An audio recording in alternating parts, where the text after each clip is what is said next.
Hey everybody, snoreforest.com here. This video is about should I get a sleep study done? And the immediate answer is yes. If you're even watching this video, it's for a reason. You need to get a sleep study done. Number one reason I got mine done was because I snored pretty loud. I was waking my wife up at night. She'd get mad and wake me up. We both had to work the next day. We weren't getting enough sleep. Pretty obvious stories. Probably a lot of couple stories about us snoring. But that was my reason to get a sleep study done. I just snored. I used a Z-Quiet mouthpiece that stopped my snoring for a long time, but I decided to dig a little deeper and go get a sleep study done, and I was diagnosed with moderate sleep apnea.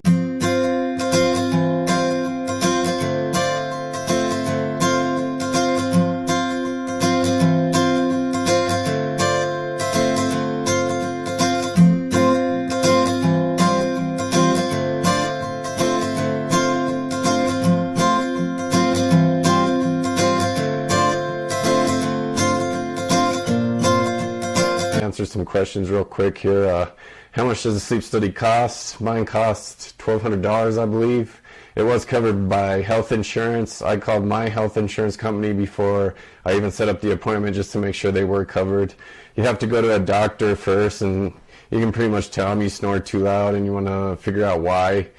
Any doctor with any common sense is just going to refer you to a sleep specialist where you can schedule a sleep study. Even if you don't have health insurance, it's worth the price to pay. How do I know if I need a sleep study done? Snoring's the obvious reason. Most people that snore probably have some form of sleep apnea. Some other indicators would be excessive daytime sleepiness. I noticed before that I wasn't nearly as refreshed during the day after I slept, not nearly as refreshed after I started using my Z-Quiet mouthpiece. Now I use CPAP. I just use my Z-Quiet mouthpiece sometimes when I'm traveling, or if I'm lazy during the day and I didn't shave, usually after a hard day's work, sometimes my CPAP doesn't stick as close as it does, and I just don't feel like shaving. I know it sounds lame, but I'll just throw in my Z-Quiet and use that instead of my CPAP machine. Or I don't know if I already said traveling or not, but when I travel, I usually take my Z-Quiet mouthpiece instead of my CPAP machine because I don't feel like packing it around. But back to, should I get a sleep study done? If you're watching this video, yes, you should. But some other indicators besides excessive daytime sleepiness, loud snoring, pretty much already covered that. It's pretty obvious. Observed episodes of stopped breathing during sleep. That's something your partner will have to let you know about. I'm going to have a short clip of me snoring in this video, so maybe you people can relate if you snore the same way or something. But you can actually see me sometimes. It looks like I might stop breathing or wake myself up from my snoring. But another is awakening with a dry mouth or sore throat. That should probably accompany one of these other symptoms, but especially if you live where I live up here in Wyoming, it's real dry, so and you're gonna wake up with a dry mouth anyways. But morning headache, again, that should probably accompany other symptoms like daytime sleepiness and excessive snoring. Difficulty concentrating during the day, that obviously is after effect of not getting enough sleep. Experience mood changes such as depression or irritability. That's another after effect from not getting enough sleep. Sleep's very, very important to your health, and snoring will definitely ruin it. High blood pressure, that's got to be an extra. Nighttime sweating and decreased libido, or anyways, if you snore, you feel like you're not getting enough sleep, you don't have much energy during the day, it's pretty obvious you should go get a sleep study done.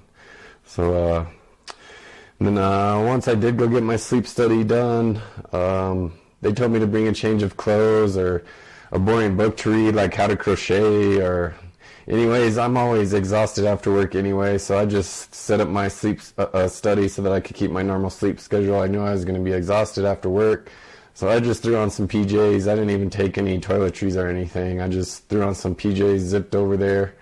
Maybe a different story for you. If you have to travel to another town or something, then yeah, you should bring a change of clothes, toiletries, the whole setups, the works. I just threw on my PJs, went straight to the sleep study. They hooked everything up, and I was pretty much trying to stay awake while they hooked up all the wires and stuff. But I passed out right away, so I recommend doing that. One thing I did do was I didn't have any caffeine the day of the sleep study, except for in the morning, but there's no way I was going to make it through a whole day with no caffeine. I'm sure there's plenty of people out there that know how I feel. Some things during the sleep study, can I go to the bathroom during the sleep study? Yeah, I mean, they have like an intercom or some type of deal that you talk to, and the nurse will come unhook you, and you can go to the restroom and other things. And another question, is a sleep study worth it? Yeah, I mean, it's obvious. Anything to do with your health, you should always strive for the best health possible. It'll help you live the best lifestyle possible. Just since I've used my CPAP machine, which I thought was kind of a joke before. I think there's a movie, Sleepless in Seattle, where she's making fun of her boyfriend that she lives with because he uses a CPAP machine. I just always thought it was kind of a joke.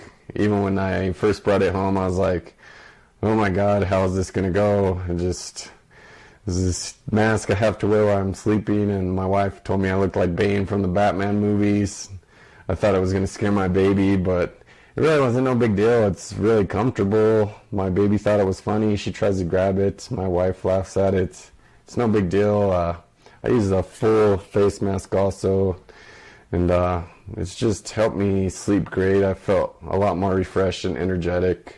Again, I do use a CPAP machine and a Z-Quiet mouthpiece sometimes. But anyways, should I get a sleep study done? It's common sense, people. If you snore, go get one done, even if you feel refreshed the next day.